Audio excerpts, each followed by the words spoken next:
Hello and welcome to another episode of Telling Everybody Everything. I do have a very husky, sexy voice today. I'm sick again.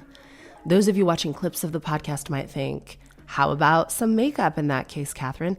But I was wearing makeup last night and I'm wearing makeup again this evening. And I just feel like I can't be glammed twice in one day. It will shock people to know that I prefer being without makeup. So I've done a light gloss to conceal the asymmetry in my lips, and everything else I've just gone for it. This is what it looks like when you have a 2-year-old who has started nursery 3 mornings a week. You're just going to be infected with everything under the sun for the entirety of the winter, and you might get a season off if you're lucky. But last night, Bobby and I went to see Cruel Intentions, the musical, at New Wimbledon Theater, and it was so much fun. It's an unhinged production. I have seen a lot of musical theater in my time. This is not one that I would place up with like, well, it was the most beautifully executed. You will see it at the Olivier's. The choreography was unparalleled. It was fun. It was camp. It was a real girls and gays night out. It was a collection of 90s music. So there is no original music. They take the 90s smash hit, Too Cool for School, Cruel Intentions, which was starring Ryan Phillippe and Reese Witherspoon. I think that's the movie they met on before they got married, and he cheated on her like so many Hollywood men. Ugh. Imagine cheating on Reese Witherspoon. Like, what is your damage? But fine. Sarah Michelle Gellar. I forget who else was. Oh, Selma Blair. Bobby incidentally looks like Selma Blair, which is weird, but it was an iconic film with iconic fashion. It was these aristocratic rich kids who were mean. If you are a tween or a teen who listens to this podcast, 90s fashion is coming back and you're missing out in your catalog of vintage nostalgia if you've not seen Cruel Intentions. It was so much fun. Lots of really great music. My favorite character was Blaine, played by, is the actor called Luke Connor Hall? He's got like 3 names, very Hollywood. His name's Luke. I'm going to go on my Instagram because we're Instagram friends. Luke Connor Hall, yeah. Oh, you see Luke? What a stage name. It is well remembered. He's very mysterious. He has a private profile. He has to accept you if you want to see. But he's an absolute star. And he played the gay lead who's out and in a relationship with a very much closeted footballer at the time, and that relationship is exploited by the evil popular boy. And those were my favorite scenes. I mean, I have to say I was so invested in that relationship. I thought both actors were really good, and I was reminded like back, oh my gosh, I think my ears are plugged. I can't hear myself. Oh, there we go. Oh, it feels like I'm on a plane. Fenna, this girl like breathes illness straight into my mouth. She's at the age where she tells you a secret. She doesn't whisper it in your ear. She whispers it in your mouth and then coughs into your open mouth. But anyway, she's worth it. It was crazy to see this footballer, Greg, who is like publicly straight, is obviously falling for the gay character, Blaine, and they have different like trysts when he's drunk. And then the popular boy thinks that this straight Greg guy who's actually gay has done him wrong. So he takes photos of him. He like sets up a sting where Greg is having sex with Blaine. The popular boy photographs them and he's like, I'm going to show these all around the school. And he's like, no, you'll ruin my football career. He's like, your football career? What about your family? You will be a disgrace to everyone. And I just thought, whoa, like it was a very moving, quite sobering moment in what is supposed to be a fluffy, fun 90s musical night out. I was like, Jesus Christ, like stuff like this would happen. Like kids would take their lives over internalized shame and like outward weaponized homophobia like this. Like it actually distracted me how evil that was. But I mean, that's what happened in the movie. Like the lead guy is evil. So God, but these actors, they were my 2 favorites. Luke Connor Hall was so great. I would say like watch out for him in anything you see him in. His voice lends itself to different styles of music because 90s had different genres. He was great at the rock genre. He was great at the pop genre. His dancing was immaculate. He was living his best life up there. Call the musical Luke Intentions, the musical, or Cruel Intentions, the Luke-sicle. I fucking loved him. Loved him. I ran to Instagram to follow him, and luckily he accepted my request. And then tonight, in the theme of all things queer, we are going to the first Metro Pride Awards, and I'm presenting an award at that, and I just can't wait. And I'm trying to encourage Bobby to wear some like netting, maybe a mesh tank top, but so far he's not really going for it. I don't know why. Well, Bobby is certainly no homophobe. He is a treat for the gay community, and I was told that many times at the Cruel Intentions musical last night. But he does make a great point when he says, yeah, the Metro Pride Awards are an excuse to like, you know, dress camp, like let your queer flag fly. But I know what will happen, Katherine. He said they will take a photo of me from the red carpet at the Metro Pride Awards and they'll use it for some unrelated story. So like, let's say Bobby's involved in like some scandal down the road, or there's like some serious news piece about miscarriage, or, you know, the things that we're attached to. And then they choose Bobby in like a bright neon orange mesh tank top. It's just not, it's, you know, Bobby thinks ahead, which I don't. All right. This upset me a lot. I feel bamboozled. I feel confused and like pressurized to make the right decision. And I think that there's just a sea of medical information and medical misinformation now that we have all of the world's information available at our fingertips on our smartphones. I am not a doctor, but I have had firsthand experiences where doctors have been wrong. Doctors have been out of touch, doctors have been lazy, or doctors have been really, really professional and accurate and knowledgeable, but research kind of evolves past them too quickly. And like, I don't expect a doctor to know every single thing about every single thing. But basically, without giving anyone's identity away, there is a young woman close to me in my family who is experiencing uncomfortable menstrual cycles. This can be down to a variety of reasons, especially when you're young. Your natural cycle is still establishing itself. I have read that your first few cycles, because I don't remember mine myself, I don't think that I really had cramps. I don't think that I have had heavy bleeding or nausea or headaches or diarrhea or anything that can come with prostaglandins. Forgive me if I'm pronouncing it wrong, but the hormone that gives you contractions when you have a baby, it's the hormone that contracts your uterus to expel its contents when you have your period. But that hormone also works on your intestines and on your bowel and on your stomach. So it can make you feel sick. It can give you diarrhea. It could do like terrible things.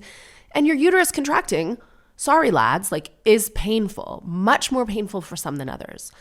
But I think that I'm at liberty to say my best friend, Caitlin, growing up, she had her period much earlier than I did, but she also had it painfully, like to the point that she was missing school and that she was just in debilitating pain. Debilitating is a fun word, but debilitating pain at least 1 week of every month. And that's not fair. And we talk about period inequality, like period poverty, period injustice. The fact that boys are not missing a week of every month of school because they don't have periods. Or, sorry, 2025, people who don't have periods are not missing school. And some people who have periods are. And so how do we solve that? Well, we know that I think the average length of time it takes to diagnose endometriosis is something like 20 years. Fucking ridiculous. PCOS is another issue. A lot of these things can be slightly modulated with diet and exercise and lifestyle changes. People are cutting out dairy. People are cutting out sugar. All right, how reasonable is that for a teenage girl? I even know at 41 with an autoimmune disease, it's very difficult for me to deprive myself of the food that I want to eat. I do it pretty well, actually, because I know now it's not worth getting sick, but I'm 41.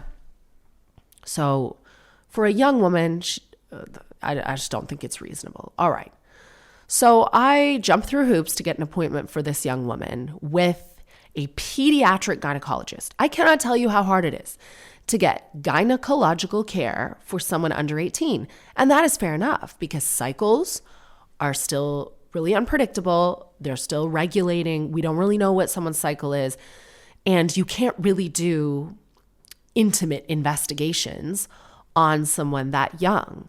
A lot of gynecological investigations would involve putting an ultrasound like internally or taking a smear or like putting different like who knows, cameras, whatever. You can't do that to a young person, fair enough. You can do a regular ultrasound like on the tummy, but often that shows nothing anyway. Endometriosis, if that was an issue, is masked despite investigations, but even if your bowel's a little bit full, they can't really see such small organs. And sometimes you can have pain and cramping and all kinds of problems when there isn't even anything that's like visibly wrong. It's just your body trying to regulate these hormones properly. Fine. So we're turned down by like a number of gynecologists. So like, no, we don't see patients under 18. No, we don't see patients under 17. Okay. I'm not going through the NHS. Obviously, I'm asking private doctors. Finally, I'm referred to a woman who accepts children, like, women under 18. She's retired. Okay.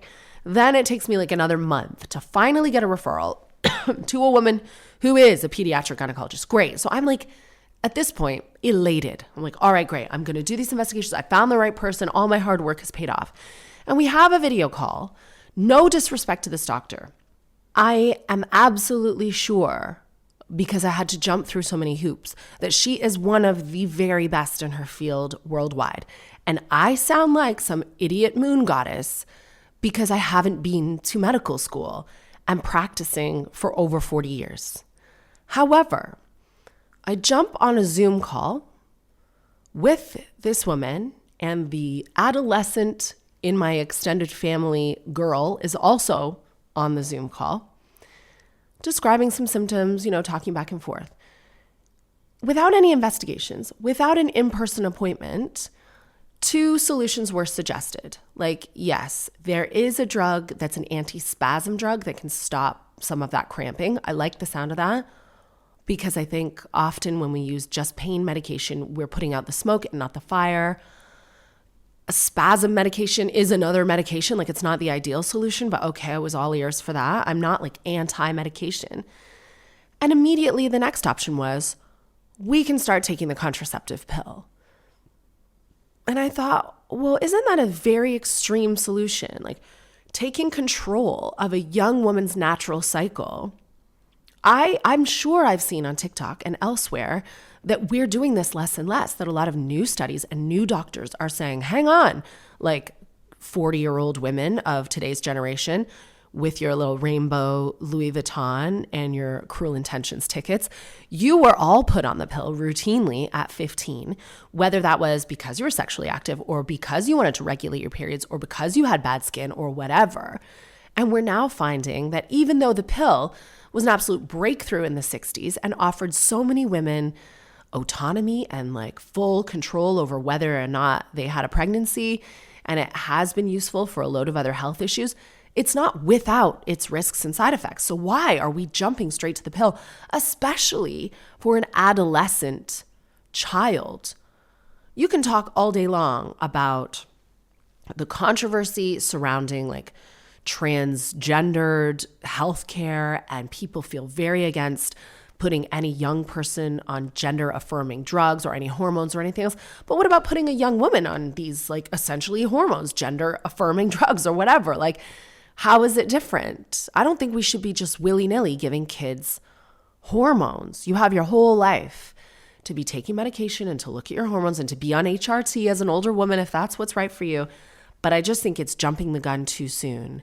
And I wonder, because again, I'm not a medical professional, but my instinct was just like, oh my gosh, like I've wasted this call and 300 pounds because now I'm talking to yet another doctor who's like, oh, put her on the pill. What? And so I'm searching it a little bit. Now this source is menstruationresearch.org. This could be written by a psychopath, like a complete free bleeding, tree hugging, moon worshiping woo woo. I don't know, but it has .org, and that makes me feel like it's very legit. So it says girls who take synthetic pseudo-hormones via the pill lose the ability to produce their own hormones. Pseudo-hormones have some similarities to real human hormones, but they also have many differences. For example, the progestin levonorgestrel causes hair loss, but the body's own progesterone stimulates hair growth. The progestin drospirenone increases the risk of blood clots, but progesterone improves cardiovascular health. Ethinylestradiol, the synthetic estrogen in the pill, impairs insulin sensitivity, but estradiol improves it. Synthetic hormones do not have the health benefits of the hormones they replace. And also, pill bleeds are not periods. Hormonal birth control is often prescribed to regulate periods, but that is nonsensical because a pill bleed is not the same as a real period. A real period is the end result of a series of important hormonal events, including ovulation. In contrast, a pill bleed is a withdrawal bleed dictated by the dosing regimen of the drug manufacturer. Newly menstruating girls often have irregular or heavy periods. That can make it tempting for doctors to suggest and for mothers to agree to give them hormonal birth control to mask the problem. But irregular and heavy periods are normal at that age. They occur because girls have not yet established regular ovulation. Hormonal birth control further suppresses ovulation, and that's why it's exactly the wrong thing to do. Hormonal birth control won't promote future ovulation or menstrual regularity. It will probably make it even harder to ovulate in the future. So that's not to say that I think teens should just get on with it and suffer. I think that's a very dangerous narrative too. If this is what you have to do to write your GCSEs, to function, to go to school, to hang out with your friends, to feel well in yourself, to not be vomiting and passing out and in excruciating pain every month, so be it. But for it to be the first solution just freaked me out. And it's also attributed to like a higher incidence of autoimmune disease and depression. I found this Danish study. Okay, first it says, puberty is a critical life stage that is marked by rapid growth and changes in the body and brain. In animals, sex hormones such as estrogen and progesterone are known to affect how the brain develops during puberty. If the same is true for humans, taking synthetic estrogen and or progesterone, core ingredients found in most formulations of the pill during this sensitive period could affect development in ways that have long-lasting consequences on mental health. So this is the largest study to date on this topic. It included over 1 million women living in Denmark, concluded that women who are using the pill or other hormonal contraceptives are at an increased risk for depression. It also showed this relationship was strongest in teenage women. It talks about bone density. It talks about the pill may cause headaches, nausea, vomiting, breast tenderness, weight gain, blood clots, cardiovascular disease, and certain cancers. I just hate that there's no way to get to the bottom of anything anymore. Everyone will read stuff online. They'll go, do your research. Well, research is only research when it's been peer reviewed and like studied so intensely that you can even publish it. And now on the internet, I just feel bombarded with like, don't do this. You better do this. Don't do this for your kids. And I do not even know how to source like what is the most up-to-date information, but I just instinctively feel like I would need more information before moving ahead with the pill. So this is why the podcast is always an absolute treasure trove of people who are smarter than me, better than me, faster than me, nicer than me, more thoughtful than I am. Do you think it was a mistake that a bunch of us were blatantly just like handed over the pill? Now, I don't remember my exact consultation. I didn't do it with my family doctor. I know that at 15, before I was sexually active, I went to the sexual health clinic. It was a walk-in clinic in our town with one of my girlfriends. And we were like, oh yeah, we're having sex. We need to get on the pill. And I did it because I thought it would make my boobs grow, which it did not. In this case, I did not get that side effect. I did not gain weight. My skin was already nice, didn't change my skin, but I do have autoimmune disease now. I ended up ovulating fine. I have loads of kids. But I was kind of depressed as a teenager. You're depressed as a teenager anyway. I had a lot going on in my life. But I really regret that it was so easy for me to be on the pill. And I know it's important for young people to have access to contraceptives. I think it's so important. But if you are in a family that is supportive of you and you're thinking about taking this medication for health reasons alone and you're not sexually active, I just don't know if it should be the first answer. Are the young adolescent women in your extended family on the pill? Are they being prescribed the pill? Are they being suggested the pill? Are there other things that they're doing for their periods? I've also read that adolescents today get periods earlier and get them heavier because of lack of nutrition, but because of additives in all of our food, human growth hormone in the meat, and different women in different countries, depending on the level of dairy consumption, experience all these things differently. I just felt so annoyed on that call because I was like, oh, I can't, because the doctor said to me, well, what are your reservations about the pill? And I couldn't think of them right away. All I could think about was this podcast that talked about ovulation being important for your decision-making when choosing a partner, that all of this stuff plays an important role on like how you think and how you feel and your instincts. And you just need your natural hormones. You just need your natural hormones is what I said. And I bet this doctor is looking at me like, oh, here we go. Like, why am I in private healthcare where I have to listen to these white women with too much time and money who scroll on TikTok all day and tell me I'm wrong? And then they have their teenage family members suffering because they won't properly medicate them. Have you encountered this with your adolescent female family members? Are the Gen Zs just more sensitive to pain and suffering than we are? Because that is another theory, that the Gen Zs are like kicking back. We saw, if you watch the recent episode of The Kardashians, Scott Disick hired an absolutely incompetent Gen Z PA, but Scott Disick is probably one of the most incompetent people going, and he needs kind of more of a nanny. But I mean, like, it's difficult to tell. Like, when someone is describing pain, you have to put your bias about them to one side. It's like, okay, if you say this is a 10 out of 10, I guess it's a 10 out of 10. So what do we do next?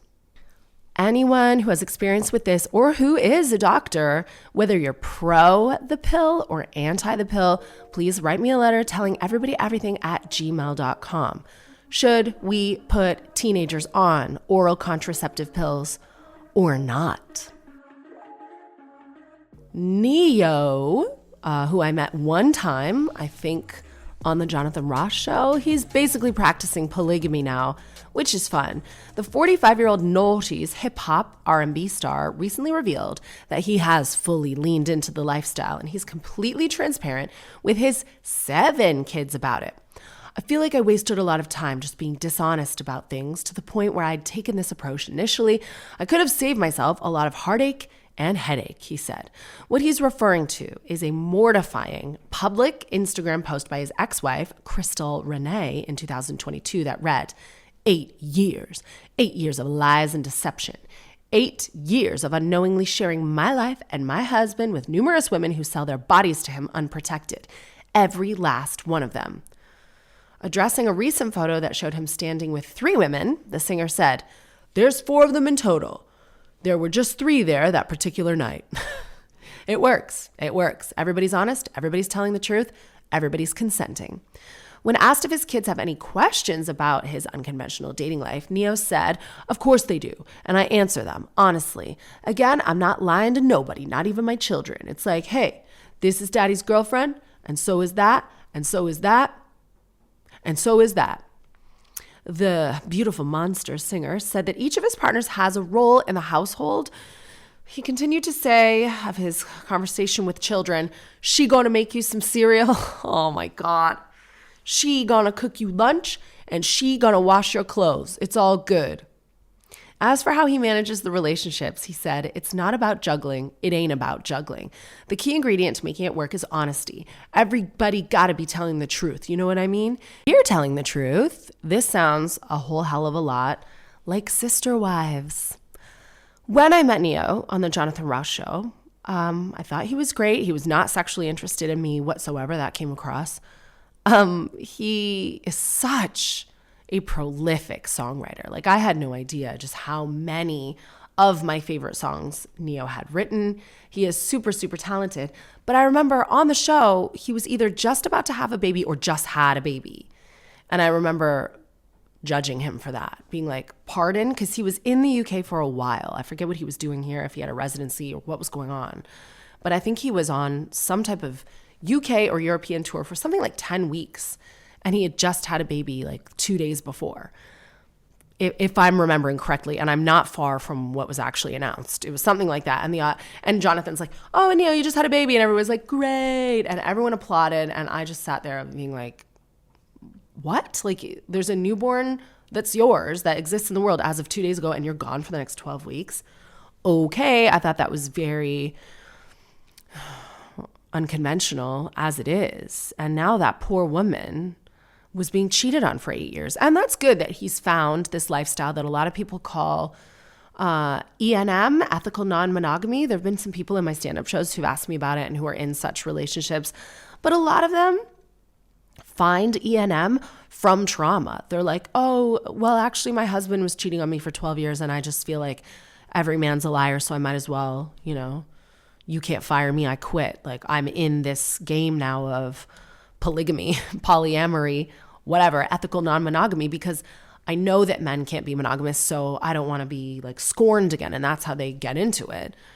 But some people come to it from an authentic place, and I don't want to judge them. I just think if it's polyamory, do these women have other partners?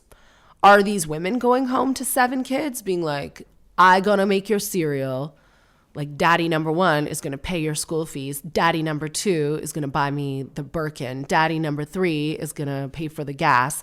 Daddy number 4 is paying for the house.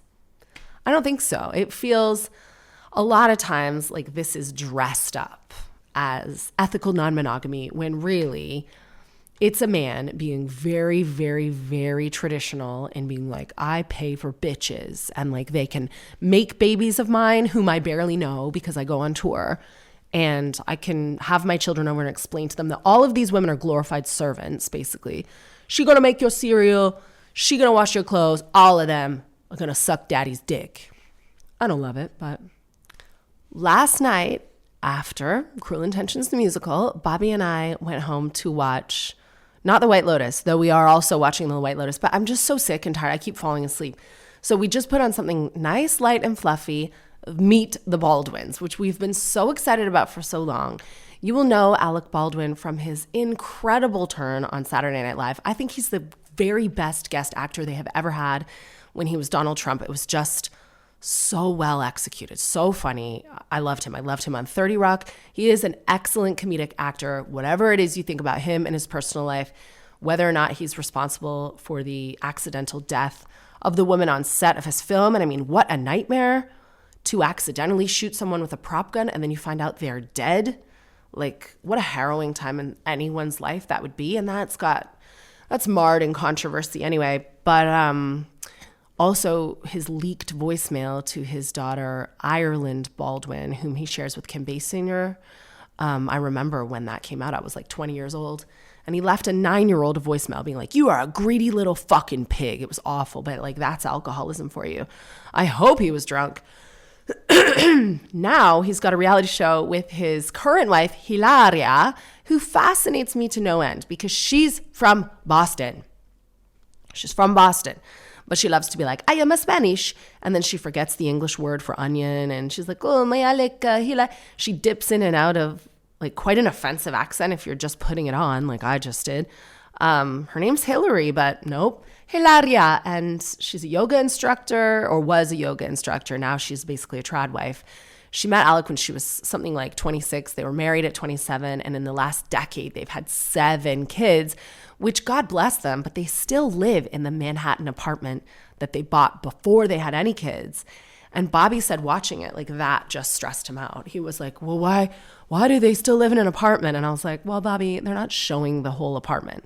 Like I have been blessed to be in some of these beautiful posh Manhattan apartments. Some of you may already know I had a boyfriend at one point who was great.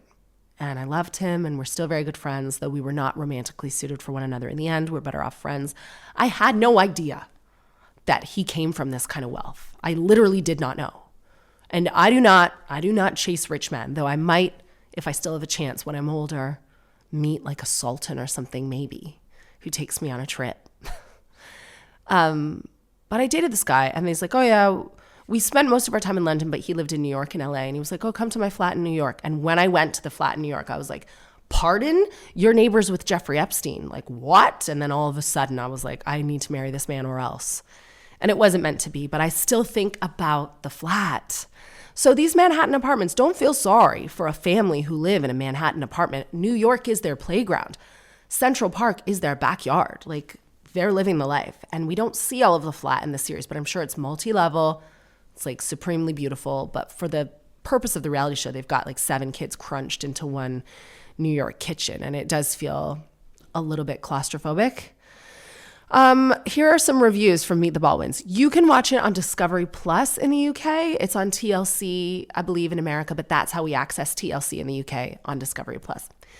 New York Magazine says, the pilot episode of The Baldwins, TLC's new reality show about actor Alec Baldwin and his family, is one of the darkest and most bizarre hours of television to appear in recent memory. In look and approach, it plays like a combination of The Osbournes and a TLC reality show from the 2010s, the heyday of the channel's, oh wow, these people have a lot of kids, programming, such as 16 Kids and Counting and John and Kate Plus 8. This alone makes the Baldwins a concerning prospect. A brief browse through the history of families featured on these shows might suggest that choosing to be on one is akin to putting your foot in a wood chipper. Great review. Here's one from The Guardian, who never holds back. I think there are 2 options here that will allow ourselves to continue our lives without collapsing into total despair.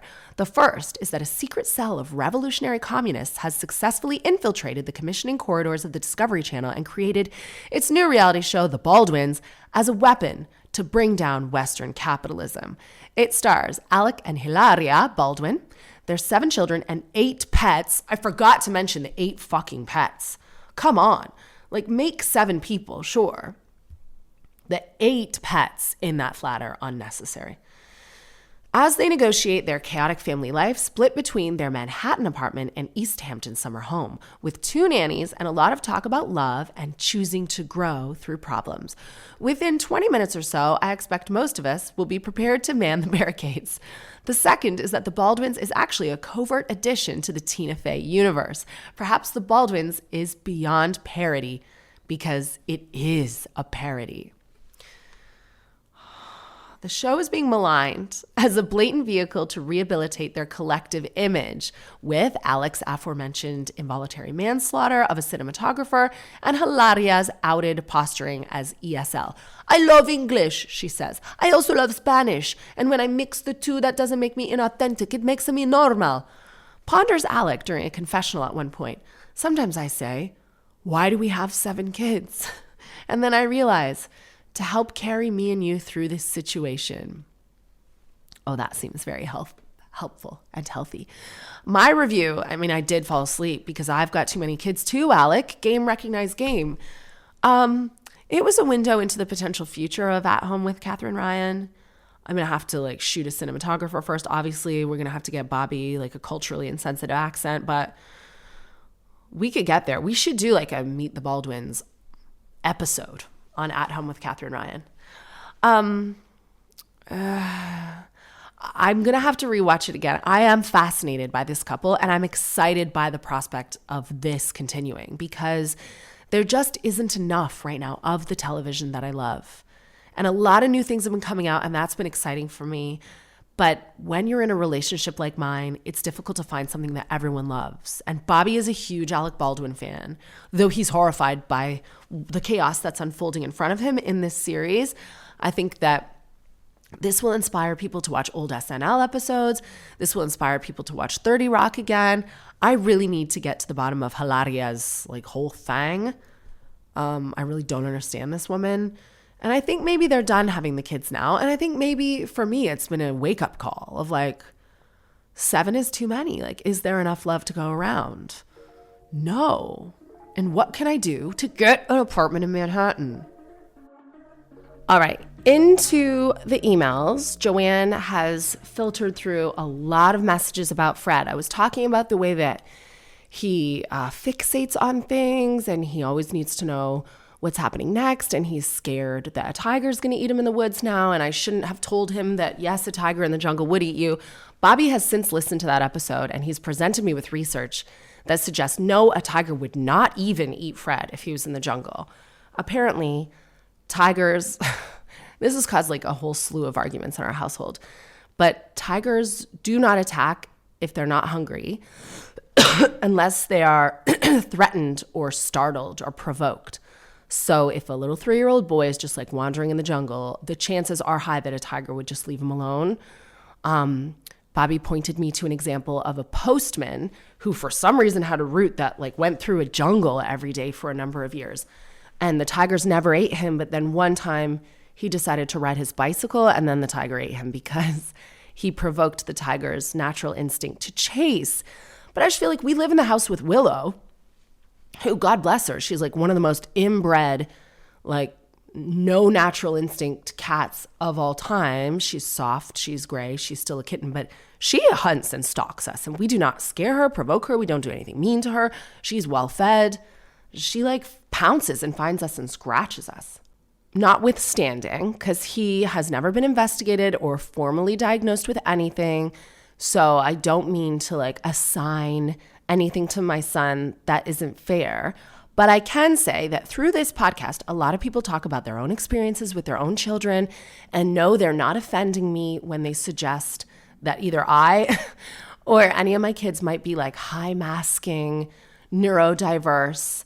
But there were a lot of messages like that. So there are people in my family who, Joanne reminds me, were diagnosed in their teens as like high masking something. And if you have natural intelligence, or a lot of times if you're a young woman, you're more likely to mask symptoms of things, be they like academic or social differences. And but back then we weren't even diagnosing kids like we are now. Now we might have gone the other way. We might be over-diagnosing kids. But this is kind of echoes what a lot of the emails said about Fred's personality. Katherine, I've been listening to your podcast a while. I love it so much. Today I'm writing to you about Fred. I don't think I've ever written an email to a stranger like this before, but I wish someone had told me this when my kids were little. The way you've described Fred reminds me so much of my sons, both physically and mentally. They were both diagnosed with high-masking ASD and ADHD at the ages of 15 and 16. It sounds like you parent very similar to me. Everything you've said about him and his reactions to things sounds so familiar. Having the diagnoses has hugely helped me and my sons. They now get support that suits how their brains work rather than all of us just being a little confused as to why they were so unusually sensitive. As a result of us all having greater understanding and making small changes to how we behave and communicate, their anxiety has hugely reduced and they are soaring. One is now at Goldsmiths and the other about to do a fashion degree. I wish someone had told me this earlier in their lives so that I would have had the tools to give them a much easier time at school and give them the right support in place rather than always having to manage their feelings and their anxiety alone. Obviously, there's so much more to their ASD and ADHD, but the first signs were being highly sensitive and anxious, hence me focusing on that here. Since their diagnosis, I've also learned so much, and surprise, surprise, I am also neurodiverse. I hope this is useful. If not, please ignore. Yeah, I mean, it is so difficult for someone to get the balls to say to another mother like, oh, my son is autistic, your son might have autism. All right, like, absolutely no offense taken because I don't feel that it's an offensive diagnosis at all. I think we are just hitting the tip of the iceberg when it comes to what we know about neurodivergence. I think it's a lot like lupus, actually, is that doctors have said, oh, you have autoimmune disease, it's called lupus. And then I know other people with lupus, their autoimmune disease is nothing like mine. They don't have the same symptoms. They don't have the same blood work. There are so many differences in our nuclear antibody readings and all these other factors that can come in. And I think lupus even is a blanket term for probably like 100 autoimmune diseases. So I think autism, again, is a blanket term for like 150 ways of having your brain wired. So I really do appreciate this. Again, like I need to be careful how I speak about all my children. I don't want to diagnose them with something that I'm not qualified to do. Fred is really smart. He's really articulate. He's really funny. He's getting less anxious as he gets older, but that is probably because of how we handle him. We tell him what's coming. Like he's got a lot of support from us. We're around a lot. Like he would not fare well in, let's say, like a boarding school scenario. He's got his like routine that he likes. And he can be flexible too. For example, like we've been flying and we're looking at doing an Australian tour. No announcements made yet, but we're looking at doing that in the near future. And we were mapping out what that looked like. We all decided like, oh, Fred would be the best suited to that. Like Fred's actually great traveling now, and he likes holidays and he likes hotels. And when we recently went to Tenerife, he was fine with the beach and putting his feet in the sand. So like, who the fuck knows?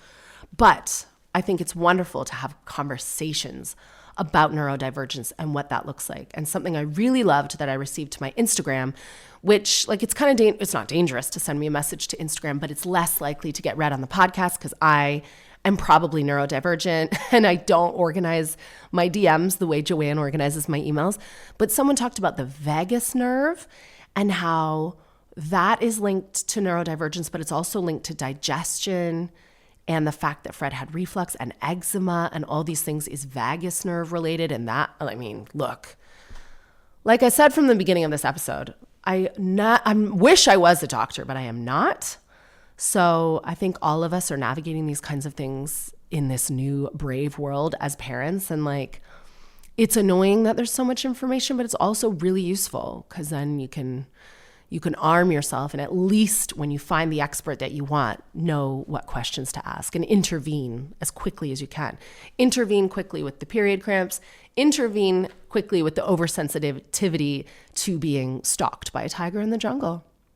So thank you once again for listening to Telling Everybody Everything. I've had a lot of questions about how to stream At Home with Katherine Ryan. It's on UNW. That is every Monday. There are only 4 episodes in series 2. And a lot of people are surprised by that. I know in America you get like 30 episodes of a series, but here you kind of get 6 or 8 or 4. We have 4. We'd love to do more. We want to have 7 children and be the new Meet the Baldwins and get an amazing review like that in The Guardian. That we are anti-capitalist propaganda. But you can stream it on you. There's so much on there that you can stream. I think that it's pretty sensitive to like VPN. It doesn't let you steal it from other countries, but there is chat about it being released soon in other countries. And I don't advocate stealing any television, but ExpressVPN or VPN Express is a really good one when I am out of the country and I want to watch a subscription from the UK. It even works with iPlayers though. Stick that in your back pocket. Thank you so much for listening. Thank you so much for reaching out. And please look after each other. Bye-bye.